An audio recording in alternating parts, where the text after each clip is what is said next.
어떤 청년이 부끄러움이 많아가지고 이렇게 사람들 앞에 서는 것을 굉장히 싫어하는 그런 청년이 있었습니다. 근데 절친 중에 절친, 정말 친한 친구가 결혼을 하게 됐는데 결혼식 사회를 부탁한 거예요. 처음엔 당연히 거절했죠. 야, 나는 사람들 앞에 하면 막 다리가 막 덜덜 떨려가지고 난 못한다. 그런데 이제 친한 친구가 계속해서 부탁을 하니까 어쩔 수가 없는 거예요. 야, 가면 예식장에서 다 원고를 작성해서 주니까 가서 읽기만 해. 하도 그렇게 부탁을 하니까 어쩔 수 없이 맡게 된 겁니다. 처음에 이제 시작할 때 양가 어머니들 나오셔서 촛불 점하겠습니다. 딱 있는 대로 딱 그냥 읽는 거예요. 그런데 그러고 나서 갑자기 바람이 불더니 이 원고가 날아가 버리는 거예요. 그 다음에 신부 입장을 해야 되는데 갑자기 머리가 하얗게 되면서 그 단어가 떠오르질 않는 겁니다. 뭐지? 결혼하는 여자가 뭐지? 그러다 갑자기 이렇게 선포를 하는 거예요. 마누라 입장! 그러니까 이게 비슷한 것 같지만 다르지요. 신부는 아직 결혼하기 전이고 마누라는 결혼하고 한참 지난 사람인데 말이죠. 마음이 불안하면, 당황하면 정상적인 생각, 정상적인 말과 행동이 불가능해집니다. 원래 잘할 수 있는데 갑자기 마음의 불안함이 쌓이기 시작하면 무언가 고장이 나기 시작하죠. 제가 지난주에 이렇게 운전하면서 라디오를 듣다가 어떤 경제학자 이야기를 듣게 됐는데 탁월한 식견이 있어서 한 30분 들었어요. 지금 현재 세계 정세, 경제 흐름을 이렇게 쭉 분석을 하더라고요. 왜 미국과 중국이 이렇게 무역 전쟁을 하는지, 왜 러시아가 우크라이나를 침공했고 왜 이 전쟁을 끝내지 않는지, 뭐 이런 세계의 흐름에 대해서 쫙 이렇게 분석을 하는데 참 대단하다 이런 생각이 들었어요. 근데 이제 그 인터뷰 말미에 이 사회자가 답답한 마음으로, 아니 교수님, 근데 도대체 왜 미국과 중국은 계속 이렇게 부딪히고 러시아는 이 전쟁을 안 끝내고 도대체 왜 그럴까요? 이거 한마디로 정의하면 그 이유가 뭘까요? 그랬더니 경제학 교수님 뭐라고 하냐면 그건 두려움 때문입니다. 그래요. 두려움. 한마디로 이야기하면 두려움 때문이다. 미국은 오랜 시간 동안 전 세계 1위의 자리를 지키고 있었는데 중국이 저렇게 치고 올라오니까 1위 자리를 빼앗길지 모른다고 하는 두려움. 중국은 지금까지 보니까 1위인 미국한테 계속 대들었다가 거의 턱 밑까지 쫓아가면 미국이 계속해서 해코지를 하니까 자기도 지금 여기까지 올라왔는데 미국이 자기들 이상하게 공격하지 않을까 하는 두려움.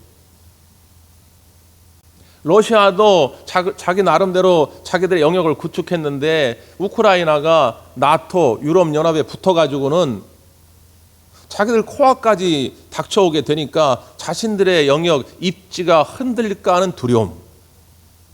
결국 이런 두려움들이 극단적인 행동을 하게 만든다는 거예요. 정치가들 다 그렇죠. 정치가들은 민심이 나를 떠나면 어떡하나, 국민들로부터 지지를 잃으면 어떡할까 하는 두려움이 있는데 이걸 긍정적으로 푸는 사람들은 어떻게든지 국민들의 이야기를 들으려고 하고 국민들의 눈높이에 맞추려고 하지만 이걸 부정적으로 푸는 사람들은 억압정치, 폭압정치를 합니다. 너희들 내 말 안 들으면 죽어? 이러는 거거든요. 그게 뭐냐면 그 속에 두려움 때문이에요. 두려움. 그리스도인들도 마찬가지입니다. 신앙인들도 마찬가지예요. 우리 모두에게는 모양은 다르지만 다 두려움의 요소들이 있습니다. 그런데 신앙인이라면 그걸 어떻게 풀 거냐? 부정적으로 푸는 것, 에휴, 나는 이제 두려워서 아무것도 할 수 없다. 난 한 걸음도 더 이상 나갈 수 없다. 그건 믿음의 사람이 아니지요. 그리스도인이라면, 믿음의 사람이라면 어떤 두려운 상황이 온다 할지라도 그 믿음으로 이겨낼 수 있어야 됩니다. 오늘 본문의 말씀 가운데 보면 그 두려움을 잘 이겨낼 수 있는 방법을 우리에게 알려줍니다. 우리가 잘 아는 이야기인데요. 예수님의 제자들이 갈릴리 바다를 바다라고 말하지만 원래는 호수지요. 근데 워낙 넓은 호수이기 때문에 바다라고 이야기하는데 배를 타고 건너갑니다. 가다가 풍랑을 만나게 됩니다. 배가 뒤집어지기 직전입니다. 제자들은 당황할 수밖에 없지요. 놀랄 수밖에 없습니다. 두려움에 휩싸일 수밖에 없지요. 그때 어떤 일이 벌어지느냐? 자, 성경을 한번 보십시오. 48절 49절입니다. 시작.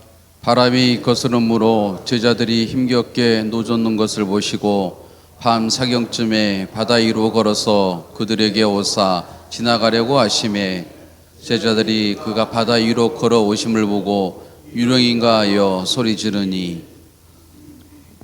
여기 보면 주목해야 할 단어들이 여러 가지가 있는데 특별히 먼저 시간을 봅니다. 시간이 언제라고요? 밤 사경쯤입니다.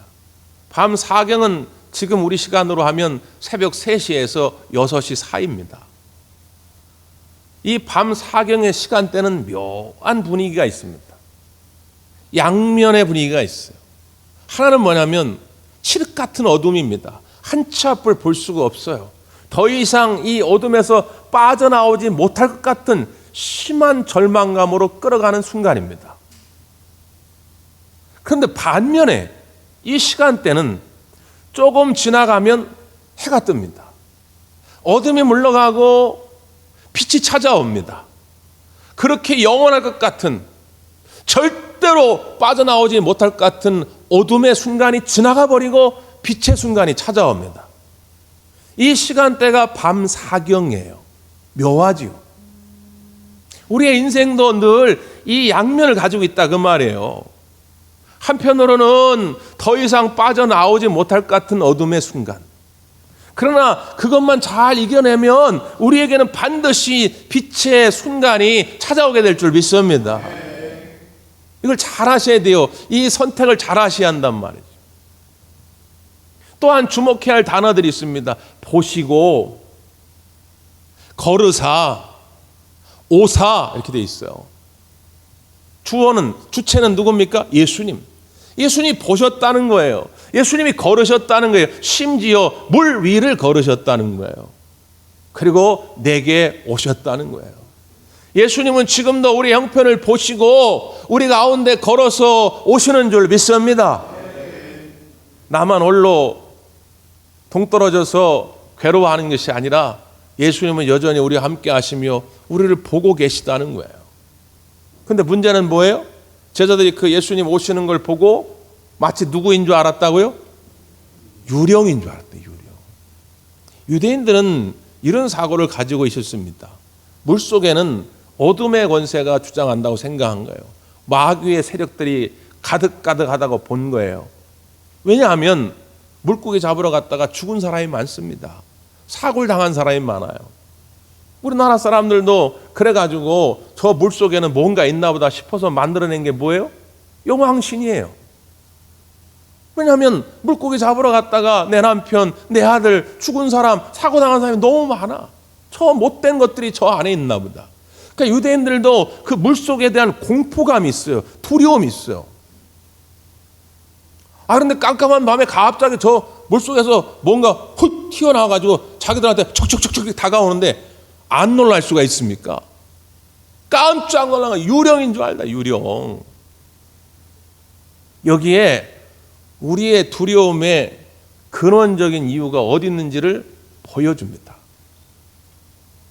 예수님을 예수님으로 보지 못할 때에 두려움이 생겨요. 보아야 할 것을 제대로 보지 못할 때에 두려움이 생긴단 말이죠. 오히려 보지 말아야 할 것을 자꾸 보게 될 때, 집중하지 말아야 할 것에 자꾸 집중할 때 두려움이 생깁니다. 오늘 이 마가복음 본문에는 나와 있지 않지만 같은 사건을 다루고 있는 마태복음 14장에 보면 누구 이야기가 자세하게 나오냐면 베드로 이야기입니다. 처음에 유령 같은 예수님인 줄 알았는데 예수님을 알게 되고 베드로가 주님이시거든 나를 오라 하소서. 그래 와라. 그때 베드로가 무리를 걷지요. 그런데 무리를 걷던 베드로가 빠져 들어갑니다. 왜요? 성경은 뭐라고 기록하고 있습니까? 바람을 보고 무서워하여 빠져든지라. 이렇게 돼 있어요. 뭘 봤다고요? 바람을 보았다는 거예요. 바람은 아까도 있었고 지금도 있는 거예요. 바람이 없어진 게 아니에요. 바람은 계속 있어요. 근데 아까도 바람이 있었는데 그때는 걸을 수 있었던 것은 바람을 보지 않았어요. 누굴 봤어요? 예수님을 봤어요. 그런데 이번에는 예수님에게 시선을 놓치고 무엇을 봤느냐? 바람을 본 거예요. 바람을 보니까 무서움이 생긴 것이죠. 그러니까 빠져들어갑니다. 여러분, 외줄타기 고개사들 TV 같은 데도 종종 보시잖아요. 높은 곳에 줄 하나 놓고선 말이죠, 기다란 나무 이렇게 들고선 균형을 잡고 걸어갑니다. 그 사람들이 밑을 보는 경우 있나요? 옆을 보는 경우 있나요? 절대 안 봅니다. 아무리 숙련된 고개사라 할지라도 밑을 보거나 옆을 보면 떨어집니다. 그들은 앞만 보고 가요. 앞만 보고 걸어갈 때 그 외줄이 마치 아스팔트 포장도로처럼 넓게 느껴집니다. 우리가 예수님을 바라보고 가면 물 위를 걸어가도 콘크리트 바닥처럼 단단하게 느껴져요. 그런데 바람을 보는 순간 콘크리트 바닥도 물속처럼 깊게 느껴지게 됩니다. 공포감이 찾아와요. 두려움이 찾아온단 말이죠. 견딜 수가 없는 것입니다. 우리가 잘 아는 찰스 스펄전 목사님이 계신데, 이분이 이제 설교의 아버지라 그래서 우리 한국교회 목사님들도 이분 책으로 공부를 많이 했거든요. 근데 이분이 결정적으로 주님의 은혜를 체험한 사건이 있는데 16살 때입니다. 교회를 가야 되는데 그날 아침부터 눈이 많이 내려가지고, 그때는 이제 마차를 타고 가는 건데 마차가 움직일 수가 없는 거예요. 그렇다고 해서 예배를 안 드릴 수도 없고 그래가지고 가까운 교회를 찾아 나섭니다. 그러니까 눈발을 헤치고 가까운 그 시골 교회가 있는데 그걸 찾아간 거예요. 그러니까 교인이 한 10명 정도 이렇게 앉아 있는 겁니다. 근데 그 교회 담임 목사님도 딴 곳에 계신데 그날 눈보라가 많이 치니까 못 오신 거예요. 그 예배 시간이 지났는데도 목사님이 안 오시니까 어쩔 수 없이 그 교회 어떤 나이 든 집사님이 예배를 인도하게 된 것입니다. 앞에서 이제 찬송을 인도하고 그리고 말씀을 읽게 되는데, 어떤 말씀을 읽었냐면 이사야 45장 22절의 말씀입니다. 땅의 모든 끝이여 내게로 돌이켜 구원을 받으라. 나는 하나님이라 다른 이가 없느니라. 이 한 구절입니다. 나이가 많은 할아버지가 무슨 신학을 공부한 것도 아닐 테고 성경을 많이 공부한 것도 아닌데 이 한 구절을 읽고 설교를 합니다. 설교는 간단합니다. 여러분, 오늘 말씀은 간단합니다. 하나님밖에 구원의 능력이 없습니다. 구원의 길이 없습니다. 하나님은 하나님께로 돌아오라고 합니다. 하나님만 바라보라고 합니다. 여러분, 어렵습니까? 돈이 많아야 바라볼 수 있습니까? 돈 없어도 바라볼 수 있습니다. 많이 배워야 바라볼 수 있습니까? 나처럼 못 배운 사람도 바라볼 수는 있습니다. 하나님만 바라보세요. 예수님만 바라보세요. 그러면 구원의 능력이 임할 것입니다. 아니, 이게 무슨 특별히 신학적인 그런 내용도 아니잖아요. 저는 엄청나게 책을 보고 연구해가지고 말씀 전할 때 별로 여러분 아멘도 안 하시는데 이 노인 집사님 얘기 듣고 아멘을 크게 하시잖아요. 왜? 간단하지만 힘이 있는 말씀 아닙니까? 주님만 바라보세요. 주님만. 그런데 스펄전 목사님이 16살 때 이 소년의 마음을 뜨겁게 하는 말씀이에요. 마치 하나님이 자기에게 주시는 말씀처럼 들려지더라 그 말이에요. 스펄전아, 너 많이 불안해하는구나. 많이 지쳐있구나. 걱정하지 말고 나를 보라. 내가 너를 위해 피를 흘렸다. 내가 너를 위해 죽었다. 이 십자가를 바라보라. 그러면 너에게 구원이 임할 것이다. 근데 막 그 스펄전이 막 가슴이 뜨거워지면서 은혜를 체험하게 된 것입니다. 여러분, 예수님만 바라볼 수 있기를 바랍니다. 이 시선을 놓치시면 안 돼요. 괴로울 때 주님의 얼굴 보라. 괴로울 때일수록 주님의 얼굴을 보셔야 돼요. 세상에서 시달린 친구들아, 위로의 주님 바라보아라. 그러면 사랑의 안식 주리라. 주님 바라보는 여러분 되시기를 바랍니다. 자, 예수님께서 베드로까지 끌어가지고는 다시 배 위에 올라갔습니다. 그랬더니 바람이 멈췄어요. 얼마나 놀라운 역사입니까? 우리 대구함께 성도들 같으면 오늘 호산나 찬양대 찬양처럼 할렐루야 할렐루야, 제가 처음 세다가 나중에 까먹었어요. 몇 번 나왔는지 모르겠는데 한 50번은 한 것 같아요. 50번. 예수님 배에 타자마자 모든 풍랑이 딱 잠잠하게 됐으면 우리 같으면 거기서 할렐루야 할렐루야 했을 텐데 예수님의 제자들은 그렇지가 않았어요. 자, 성경을 보십시오. 51절 52절 시작. 배에 올라 그들에게 가시니 바람이 그치는지라 제자들이 마음에 심히 놀라니 이는 그들이 그 떡 되시던 일을 깨닫지 못하고 도리어 그 마음이 둔하여졌음이러라. 제자들은 놀랐다는 거예요. 여기서는 놀랐다고 하는 것은 경이로움의 놀람이 아닙니다. 의아함의 놀람이에요. 이게 뭔 일이지? 이게 무슨 일이지? 성경은 그 이유를 설명하죠. 떡 되시던 일을 깨닫지 못하고 오히려 마음이 둔하여졌더라. 떡 되시던 일은 뭐죠? 그 앞에 어떤 사건이 있었냐면 오병이어의 사건이 있었습니다. 보리떡 5개, 물고기 2마리로 5천 명 이상이 먹고도 남는 역사가 있었죠. 그 오병이어의 사건의 주된 교훈이 뭡니까? 예수님은 배고픈 자에게 배부름을 주신다? 물론 그것도 교훈이 되겠지만 그건 저 차원의 이야기입니다. 여러분, 오병이어의 사건의 주된 교훈은 뭡니까? 예수님이 창조주가 되신다는 거예요. 예수님이 생명의 주인이 되신다는 거예요. 예수님이 우주의 주관자가 되신다는 거예요. 우리가 볼 때는 아무것도 아니지만 그 도시락 하나가 예수님 손에 잡히게 될 때는 5천 명이 먹고도 남는 역사가 있게 될 것이다. 예수님이 창조주요, 예수님이 역사의 주인이시기 때문에 그렇다. 이걸 보여주시는 거거든요. 근데 제자들이 뭐라고요? 깨닫지 못했다는 거예요. 깨닫지 못하고 방금 전에 사건임에도 불구하고 오히려 마음이 둔하여져 가지고 예수님이 그 창조주가 되심을 잊어버리고 있었다는 거예요. 요 근래에 많은 일들을 경험하면서 참 마음이 무겁습니다. 어떤 분들은 돈 때문에, 사업 때문에 두려운 일들이 생기고, 어떤 이들은 사람 때문에, 그 사람의 관계 때문에 두려운 일들이 생기고, 어떤 이들은 질병의 문제 때문에 나의 병과 사랑하는 부모님, 사랑하는 배우자, 사랑하는 자녀들의 질병의 문제 때문에 두려움에 쌓이게 됩니다. 감당하기 어려울 정도로 무거운 짐이 나를 짓누릅니다. 그 아픔을 모르는 바는 아닙니다. 그러나 사랑하는 성도 여러분, 그 두려움을 키우는 것은 정작 그 문제가 아니고 예수님이 어떤 분인지를 깨닫지 못하는 내 마음이 둔하여졌기 때문이라고 하는 걸 아셔야 한다는 것입니다. 이 둔하여진 마음을 다시 깨우쳐서 예수님이 어떤 분인지를 깨닫고 그 주님께 매달릴 수 있다면 내 마음의 두려움은 떠나가게 될 줄 믿습니다. 두려움의 반대는 그래서 믿음입니다.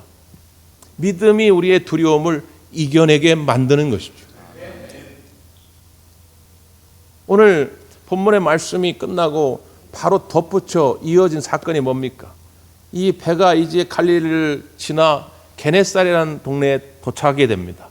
그 게네사렛 동네에 도착한 이후에 예수님의 사역을 보여줍니다. 어떤 일들이 벌어집니까? 자, 마지막 56절입니다. 56절 시작. 아무데나 예수께서 들어가시는 지방이나 도시나 마을에서 병자를 시장에 두고 예수께 그의 옷가에라도 손을 대게 하시기를 간구하니 손을 대는 자는 다 성함을 얻느니라. 아멘.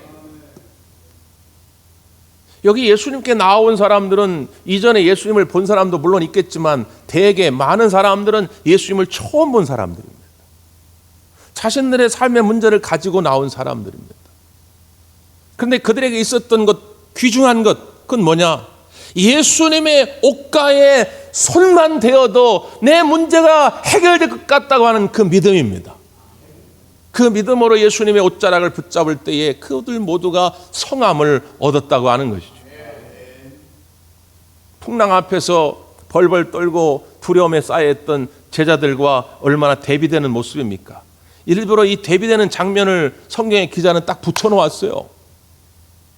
제자들은 오랜 시간 예수님 말씀을 들었고 함께했지만 풍랑 앞에, 풍조 앞에 두려워했지만 오늘 삶의 문제를 가지고 아파했던 이들은 옷자락만 붙잡아도 나을까 하는 마음으로 주님께 나온 것이죠.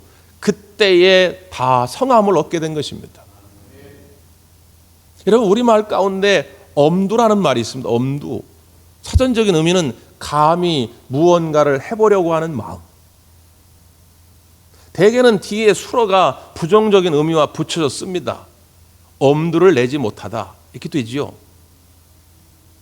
그런데 저는 이렇게 쓰고 싶어요. 엄두를 내보자.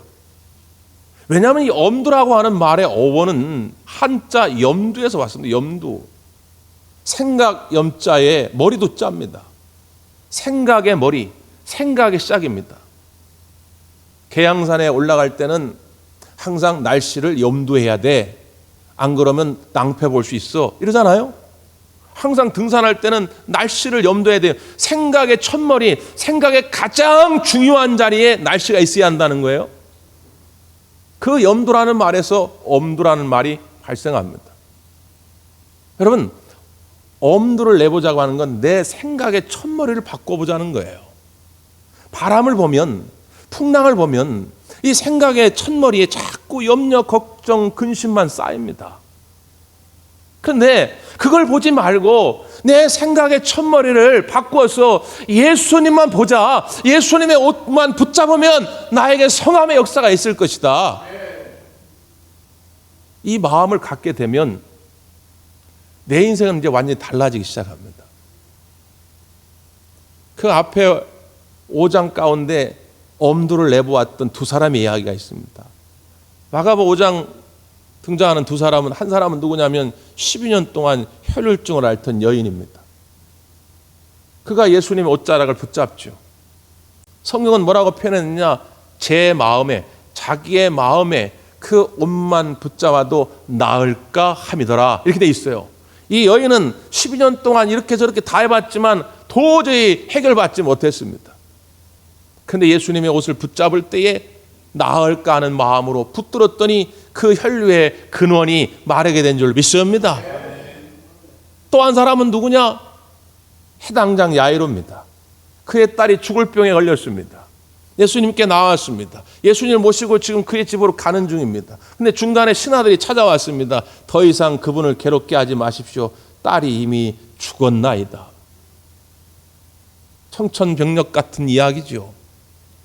근심에 쌓인 그 해당장 야이로를 향해서 예수님이 뭐라고 말씀합니까? 두려워하지 말고 믿기만 하라. 두려워하지 말고 믿기만 하라. 세상 사람들은 이 두 가지 말이 어떻게 연결되는지를 이해를 못하지요. 그러나 우리는 압니다. 두려움의 반대는 믿음이기에, 믿음이 있으면 두려움은 떠날 것을 우리는 알고 있기에 우리는 그렇게 고백하는 거예요. 주님, 이 시간에도 주의 옷자락만 붙들어도 나음을 얻을 거라고 하는 믿음을 갖게 하여 주시옵소서. 그러면 엄두를 낼 수 있어요. 엄두를 내보세요. 다시 한번 시작하는 마음으로 주의 옷자락을 붙드시고 여러분 두려움을 떨쳐낼 수 있기를 간절히 바랍니다. 기도하겠습니다.